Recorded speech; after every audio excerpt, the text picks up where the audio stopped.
Most of us are familiar with the liturgical year, meaning we celebrate every year Advent, Christmas, Lent, and Easter. We might not always be so familiar with the great gift that this is to us. I was studying recently a little bit about the Aztec culture in Mexico, preparing for the pilgrimage that I'm leading this coming January to Our Lady of Guadalupe. The Aztecs believed the calendar was sacred and thought that even the days themselves were like spirits. This is certainly not our belief, but we do hold that the calendar has a very beautiful sense of sacredness. Let me explain more. Liturgy is how we celebrate. Part of our celebration is to acknowledge these special events in Jesus' life, and these are set to a calendar. But there's something more, something much more deeper in all of this. There is unique grace being poured out corresponding to the season. Advent, for instance, is a season of hope, a season of waiting.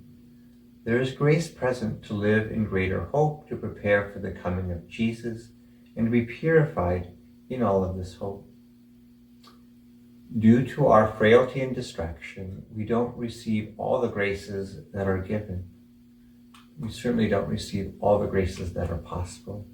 So when we have the opportunity to live another day, to break into a new season of Advent, it is a grace. I mentioned that grace is given. This relates to a key concept in the celebration of the Mass. It is called anamnesis. It's rooted in the Jewish understanding of how God's grace is given, especially in the celebration of the Passover. Now, the Passover was an amazing day in which the Jewish people attribute their liberation from slavery, a day of immense grace. So year after year, the Jewish people celebrated this act of God in liturgy.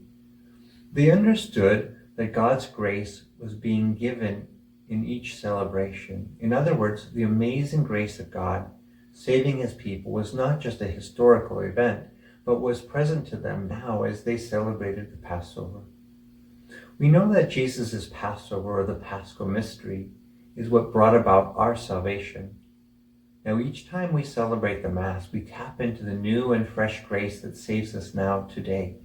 That's why going to Mass is such a powerful, beautiful event. One, too, that we don't always receive everything that's given. The liturgical year is taken up into this grace.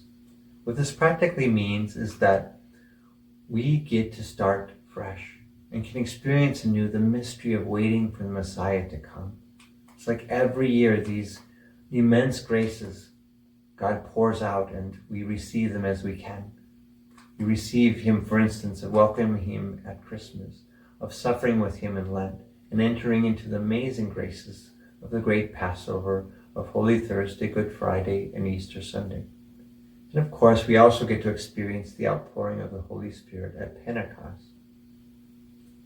It is a gift to be able to do this together.